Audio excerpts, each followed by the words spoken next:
Feriria a serpente na cabeça. A serpente aqui é o inimigo das nossas almas.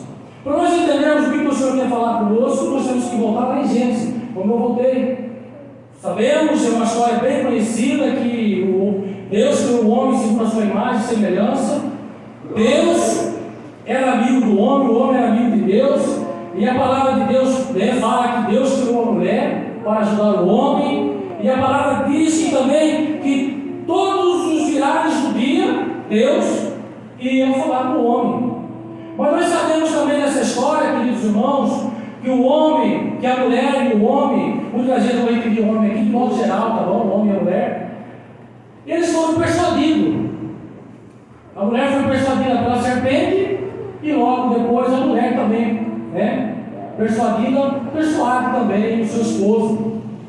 E ambos foram, todos nós conhecemos, aí que foi a queda do homem, ambos foram afastados, né, da presença de Deus quase 100%. Porque Deus ainda continuou falando com o homem através dos profetas, né, com alguns profetas, algumas pessoas exclusivamente direcionando a palavra para o povo. Aí a gente lê aqui que Deus então já fez uma predição, que do filho da mulher nasceria um que feriria Satanás pela cabeça. Mas se nós lermos de Gênesis até Zacarias, se não me engano, que é o último livro, nós começamos, e se nós olharmos no olhar natural, no olhar terrestre, nós podemos pensar, rapaz, eu acho que esse plano vai dar errado. E eu vou denominar essa predição de Deus como o projeto. Então Deus já tinha predido um projeto para devolver para o homem a comunhão, para devolver a amizade de Deus para o homem. Porque o homem, depois da queda, ficou afastado de Deus, foi afastado de Deus. Mas Deus não afastou, muitos entendem, mas Deus não. Deus não afastou, o homem afastou de Deus. E se nós começamos a ler de Gênesis até em Zacarias, queridos irmãos, se não é o último livro do Antigo Testamento, parece que o projeto estava dando errado. Deus faz aliança, desde a queda do homem, o homem tem uma queda, só começa a cair, né? Chega Deus então a fazer uma nova aliança através de Noé, né? Destruindo toda a humanidade, mas achou graça em Noé. Aí nós vamos estudando, vem os patriarcas, e aí Deus cumpre, né? Tira o povo do Egito. E o que nos chama a atenção, meus irmãos, que quando Deus tira o povo do Egito, e o povo estava ali no deserto, e quando Moisés estava ali no Monte Sinai, enquanto Deus escrevia os 10 mandamentos, e aí Deus fala para Moisés: desce lá embaixo e veja o seu povo, olha o que o seu povo está fazendo ali. E a Bíblia diz, meus queridos irmãos, que a ira de Deus se acendeu, que Deus desejou fazer uma nova aliança através, uma nova geração, fazer uma nova aliança através da geração de Moisés. Com Moisés, eu vou acabar com todo mundo e vou fazer de você uma nova geração. Só que como nós estamos falando hoje de noite, de citação missionária, preste atenção, meus irmãos. Muitas vezes nós andamos, nós ficamos bravos, às vezes com as palavras dos nossos pastores, né? Nós somos ovelhas, não entendem, meu pastor está sendo muito duro. Sabe que Moisés, irmãos, é o perfil do homem e da mulher que Deus espera de nós. Sabe por quê?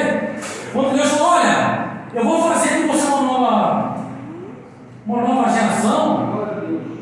E vamos ser sinceros, irmãos, nós estamos vivendo um tempo hoje em que muitos querem status. Já pensou se Moisés fosse um homem de status?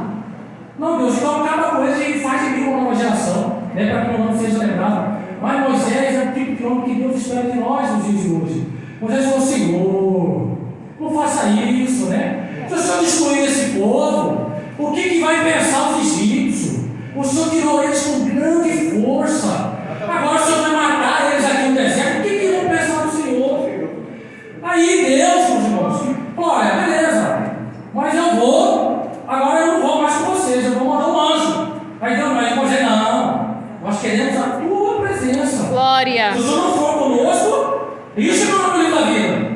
né? Pode arriscar.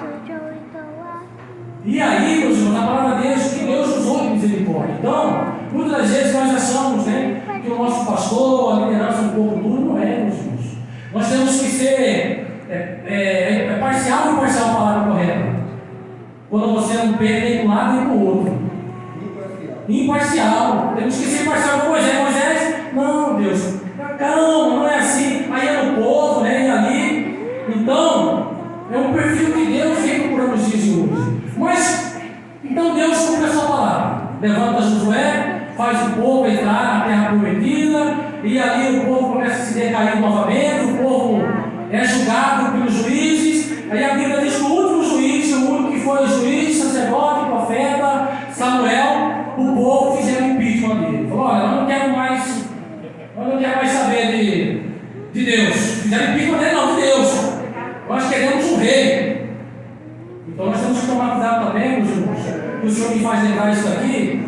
Muitas das vezes nós queremos depositar a nossa esperança em governantes, em presidente. Esquece, meus irmãos. Nós temos que orar. E vou dizer algo que os irmãos alguns podem até me questionar. Nós temos que orar até pelo presidente atual. Já pensou se Deus converte esse homem? Quantas pessoas que podem se render aos pés do Senhor? Estamos falando de coisa missionária. Quantas pessoas podem vir aos pés do Senhor através da vida do nosso presidente? E aí nós vamos olhando. Coloca o rei, Salomão, né? Quantas mulheres tem Salomão? O reinado de Israel foi dividido. E aí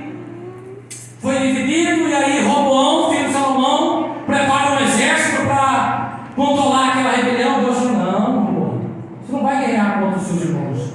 É permissão minha. Então, meus irmãos, tem muitas situações que acontecem com o nosso país, no mundo. Mas eles falam: não, mas não é a vontade de Deus, não é a vontade de Deus, mas Deus permite. Aleluia. Permite certa situação para que o seu povo venha buscar Ele com mais vontade, né? Com mais oração. E nós vamos decorrendo, meus irmãos, e falando do estado do norte de Israel, terrível. Nenhum deles tiveram elogios.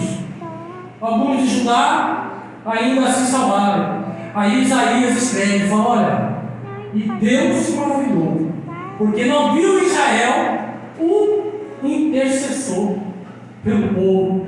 Nenhum homem em Israel foi achado como intercessor pelo povo de Israel. E como cumprir aquilo que Deus queria de Israel, ser sacerdote de muitas nações. Israel fracassou nesse quesito, né? Aí, se nós olharmos então a história até aí, parece que o projeto, aquilo que Deus já tinha predito lá em Gênesis, parece que até aqui estava errado. Mas até aqui eu estou falando para os irmãos de forma natural. É o que os olhos humanos podiam enxergar. Porque Deus, meus irmãos, aquele que começou a boa obra, Ele é fiel para terminar. Aleluia. Deus estava agindo. Enquanto aquele jeito ali, um ia errando aqui, outro errando ali. E se nós, como que nós entendemos que Deus ia agindo por trás de tudo isso? É só abrir lá em Mateus e Lucas. Nós vamos ver a genealogia de Adão. Um é de Adão até Jesus e outro de Abraão até Jesus. E quando nós olhamos aquela genealogia, eu posso entender o quanto Deus é fiel, meus irmãos. Deus zelou por geração em geração para que a sua palavra se cumprisse na letra. E a Escritura diz então que é anunciado então esse homem, que é anunciado então Jesus Cristo. Da mesma maneira que o pecado entrou para o homem, agora Deus ia tirar o pecado através do homem. Glória a Deus, As aleluia. Escrituras dizem que é anunciado então o nascimento de Jesus. E o Herodes, o grande pai de Herodes Antipas, Herodes Filipe, Herodes Arquelau, ele fica sabendo disso e manda matar todas as crianças de 2 anos para baixo, quando nasceu, né? Aí eu digo para os irmãos que Deus é fiel para terminar a boa obra. Muitas das vezes, irmãos, nós estamos achando que Deus está demorando em trabalhar em nossas vidas. Não, será que Deus esqueceu? Deus não esqueceu da promessa que fez para você. Fique sabendo, Deus não se esqueceu. Enquanto você está aqui pensando que Deus está atrasado, Deus está lá na frente. Deus então enviou um anjo até José. Falou: José, pega a tua esposa, pega o menino e vai para o Egito. quanto até eu te dar a permissão. Então, indo um pouquinho para frente, Jesus Cristo, já ali com seus 30 anos, é batizado por João Batista. Jesus começa agora a pregar, a evangelizar algo chamado Reino dos Céus, que está escrito em Mateus, e Reino de Deus em outros evangelhos. É a mesma coisa, meus irmãos. Só que Mateus, ele escreveu para o público judeu, e os judeus têm por tradição não estar colocando o nome de Deus em vão, em repetição. Então, Reino de Deus e Reino dos Céus, Jesus Cristo começou a pregar.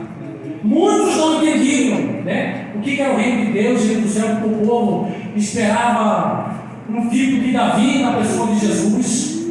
E as Escrituras nos diz, meus irmãos, que o povo começava a rejeitar Jesus. Os religiosos começaram a rejeitar Jesus.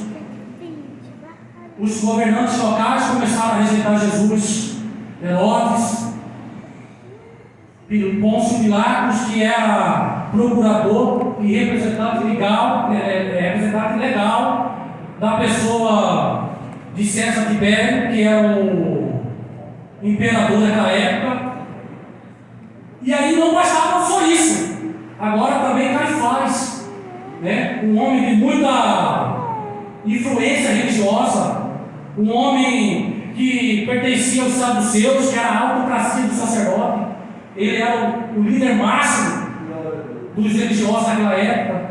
E até conversando ontem com a irmã Ana aqui fora. Então Caifás, os líderes dos sacerdotes, eles influenciaram o povo a negar Jesus e escolher Barrabás. E as Escrituras dizem então, queridos irmãos, os irmãos vão entender, daqui a pouco eu chego lá no nosso irmão Paulo. As Escrituras dizem então que o povo falou: olha, vamos fazer o seguinte, esse camarada aí, ele está curando cego, está curando surdo, está curando cadeirante, está ressuscitando morto. Nós vamos fazer assim, vamos matar ele, vamos ver se ele ressuscita, né? Eu imagino, irmãos, quantos de demônios, quanto do inferno deve ter acompanhado Jesus Cristo ali na cruz do Calvário. Quantos, né, que estavam ali? Jesus era Deus e não era homem de Deus. Jesus com certeza viu quantos de demônios, né? Eu falei isso para os irmãos. Tem uma música do Rolling Stone que aqueles músicos escrevem assim. O nome da música é assim: Simpatia ao Diabo. E no pedacinho dessa música fala assim: e eu estive presente para ter certeza que Pôncio Pilatos lavaria suas mãos por Jesus. Mas nós sabemos também que Pôncio Pilatos tinha que lavar a mão para se cumprir a palavra. Mas eles entenderam: matando este homem, nós acaba tudo, acaba esse reino do céu, acaba o reino de Deus. Só que, meus irmãos, eles não entendiam que isso fazia parte do projeto. Era o projeto de Jesus morrer por nós. O inferno não conseguia entender isso. E quando mataram Jesus Cristo, e quando se deu o terceiro dia, o homem ressuscitou. Oh, glória! E o homem ressuscitou, e a Escritura diz que Jesus Cristo, depois que morreu por 40 dias, se eu não me engano, né? 40 dias instrui agora, começa a instruir seus apóstolos, começa a instruir os seus discípulos, começa a instruir a igreja, ensinando passo a passo de como seguir. E nos dias de missão. O que é missão? Incumbência deixar por alguém. Quem é esse alguém? Aquele que Deus predisse lá na queda do homem. E da mulher vai nascer um que pisará a cabeça da serpente. E quando Jesus Cristo ressuscitou no terceiro dia, se cumpriu isso. Porque Jesus Cristo tomou o poder da vida e da morte, né? Todo o poder e a autoridade está nas mãos de Jesus. Aleluia, Jesus. Até a morte tem que obedecer. Glória a Deus. Aleluia. Né? Preocupado: ai, meu filho está longe. Cadê meu marido? Cadê minha esposa? Fica tranquilo, meus irmãos. O Senhor manda dizer para você nessa noite que toda ovelha conhece a voz do pastor. Oh, glória! E a Escritura diz que essa incumbência. Que missão que é essa, meus irmãos? É pregar o reino dos céus, pregar o reino de Deus, meus irmãos. O que é pregar? É pregar a graça, aquilo que Jesus fez na cruz do Calvário. Nós temos que anunciar. É essa a missão. Nós estamos falando de situação missionária. Nós temos que sair daqui conscientizado. Qual é a missão que Jesus deixou? Pregar o Evangelho do Reino. Só que eu quero deixar bem claro para os irmãos, e que isso gerou convicção no coração do apóstolo Paulo, e que o Espírito Santo me fez entender, que Jesus Cristo, ele não destruiu a igreja de mãos vazias. Jesus Cristo excluiu, a Escritura diz que ele excluiu os seus apóstolos, e disse que eles tinham que permanecer em Jerusalém até do alto fosse revestido de poder. Então, meus irmãos, Jesus Cristo entendeu que para pregar esse Evangelho do Reino, o Evangelho do Reino dos céus, porque ele mesmo teve dificuldade. Quando Jesus Cristo perdoou o pecado daquele homem, daquele paralítico de Cafarnaum, e aí já aqueles líderes religiosos já começaram a indagar, né? Como pode esse homem aí, né? Isso aí é uma blasfêmia. Como pode ele querer quebrar a liturgia? Porque a liturgia, para poder perdoar pecado naquela época, se você fosse um homem de muito dinheiro, o que era um bezerro? Mas se fosse um homem mais pobre, você tinha que ofertar ali duas pombinhas, duas ou uma pombinha. Aí aqueles homens veem, como pode um homem agora querendo quebrar a nossa liturgia e dizendo que está perdoando o pecado daquele homem? Aí Jesus Cristo, conhecendo o coração deles, que eram ruins, falou: olha, para que vocês saibam que o Filho do Homem tem autoridade para perdoar pecado, levanta e anda. Glória! Aquele homem levantou e o nome do Senhor foi glorificado. Então Jesus, ele entendeu. Jesus teve dificuldade de pregar o Evangelho. Jesus Cristo ali, quando foi anunciado a ele que seu amigo Lázaro morreu, ele disse, não disse bem como eu vou dizer aqui, mas para os irmãos entender, Jesus Cristo disse: ainda bem que eu não estava lá quando Lázaro faleceu. Até eu aqui conjecturo que se Jesus estivesse lá, Marta e Maria não ia deixar Lázaro morrer. Eles iam implorar para Jesus: Jesus, não deixa. Jesus fala: ainda bem que eu não estava lá, porque isso é para que o nome do Pai seja glória! no Filho. Aleluia, Deus! Diz que Jesus foi lá, Lázaro foi ressuscitado, e o mover foi tanto, igreja do Senhor, que lá nos últimos versículos desse capítulo fala que o mover foi tanto que o povo buscaram matar o milagre. Falou: olha, vamos matar Lázaro, senão o negócio vai crescer. Então Jesus Cristo, ele passou por isso, e ele, sabendo da individualidade do homem, deixou o poder para a igreja.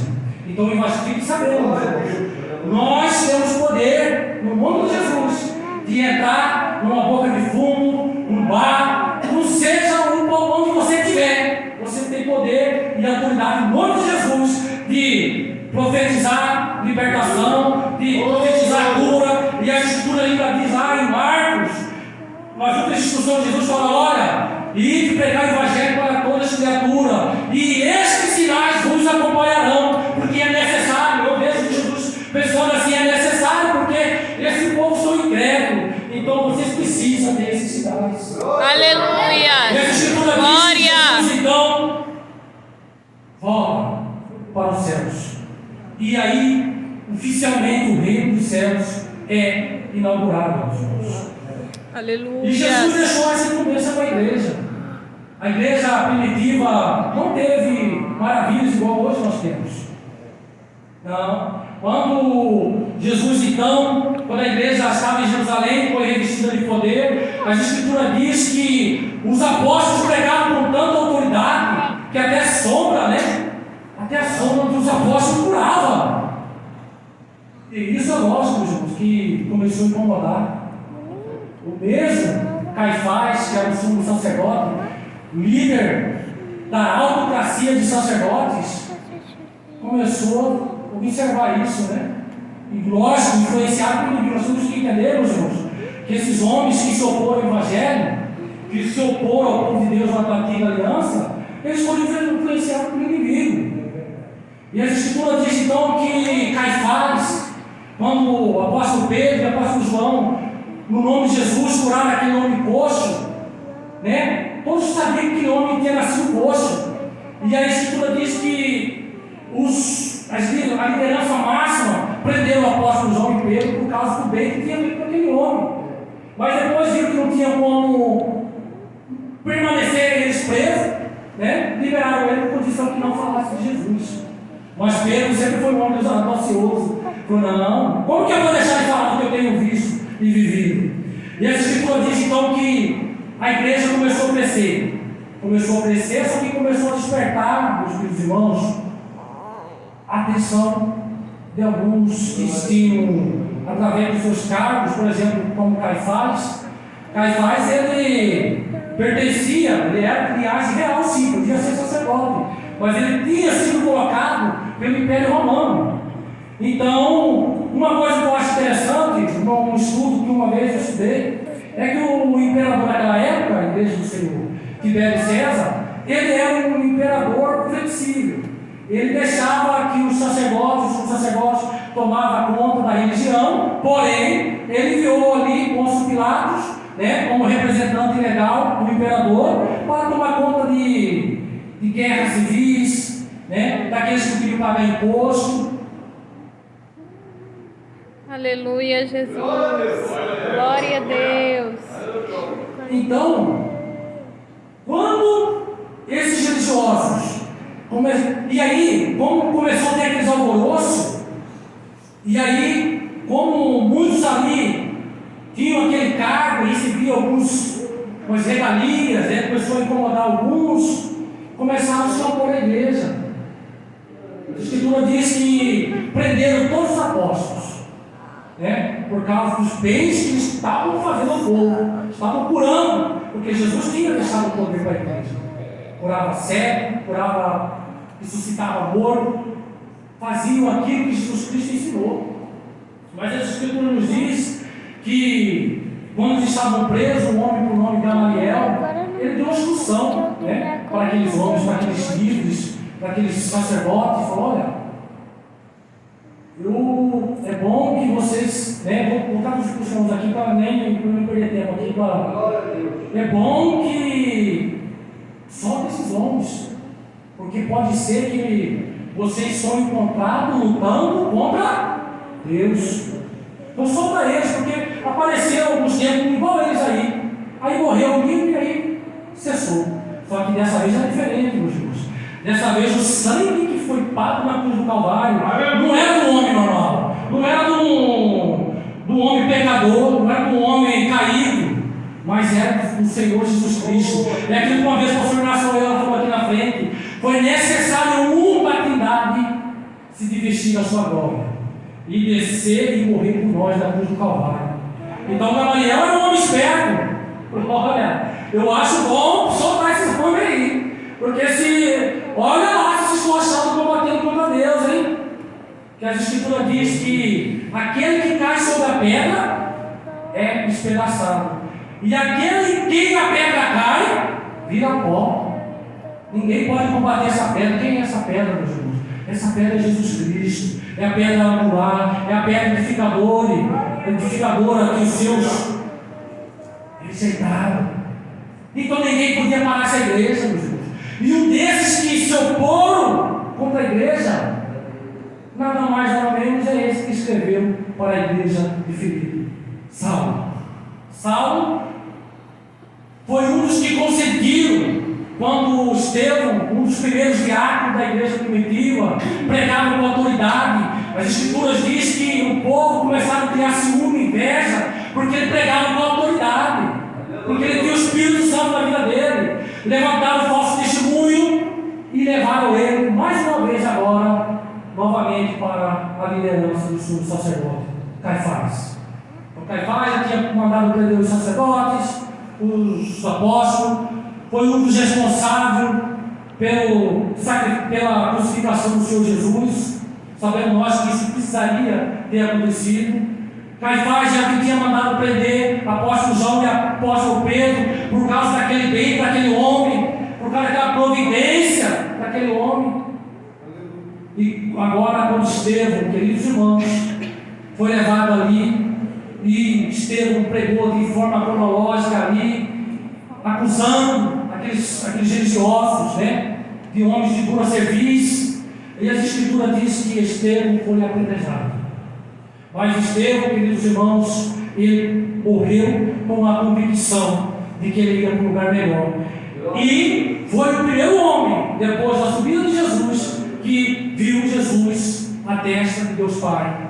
Então imagina, queridos irmãos, eu escrituro isso, que a Escritura diz que Estevão, quando viu o céu aberto, se maravilhou. Eu imagino que ele foi anestesiado, ele foi apedrejado ali, não sei se doeu, se não doeu, mas imagino eu que ele foi anestesiado por ver Jesus Cristo à destra de Deus Pai. E a Escritura diz que Saulo estava presente ali. Ele consentiu, estava presente. E Saulo foi um dos que começaram a perseguir a igreja. A Escritura diz que Paulo respirava ameaça e morte. O homem era terrível. Respirava ameaça e morte contra a igreja. Só que, mais uma vez, eles não entendiam o projeto de Deus. Eu digo, vou usar até um ditado aqui: deram um tiro pela culatra. Eles falaram, vamos matar Estevão e nós cessa, vamos acabar com esse movimento aí. Foi a pior coisa que eles fizeram. E quando mataram Estevão, os discípulos, né, exceto os apóstolos e o apóstolo Paulo, os discípulos que tinham se destruído também por Jesus, aqueles, maioria dos 70, saem então para evangelizar. E a Escritura diz que, por exemplo, Filipe, né, o diácono Filipe, o discípulo Filipe, entra numa cidade que tinha um homem que adivinhava as coisas, e aquela cidade era uma cidade devota ao. O que nós podemos interpretar isso, né? O que adivinhação. E as Escrituras dizem, irmãos, que esses discípulos pregavam com poder e autoridade. Não eram os apóstolos. Os discípulos pregavam com poder e autoridade, e havia libertação, havia cura, e o nome do Senhor continuava sendo glorificado. Até, meus irmãos, já vou adiantar para finalizar e devolver. Saulo, então, como opositor do Evangelho, ele teve experiência consigo mesmo, de que combater a boa obra era impossível. Paulo tinha convicção. Então Jesus aparece para ele, se converte, e Paulo hoje é conhecido por nós como um dos maiores missionários depois de Jesus. Então essa é a convicção, meus irmãos, que Paulo escreve. Então, com essa convicção que, olha, não tem como combater essa boa obra. Tudo que eu passei, Paulo passou. Paulo, na sua segunda viagem missionária, quando ele vai em Filipe, Deus usou Paulo de uma forma tremenda, onde aquela menina que adivinhava também foi liberta, onde pessoas se converteram a Deus através do Evangelho evangelizado por Paulo. Paulo tinha convicção, meus irmãos. E com autorização do pastor, convido a igreja para que se coloque no pé.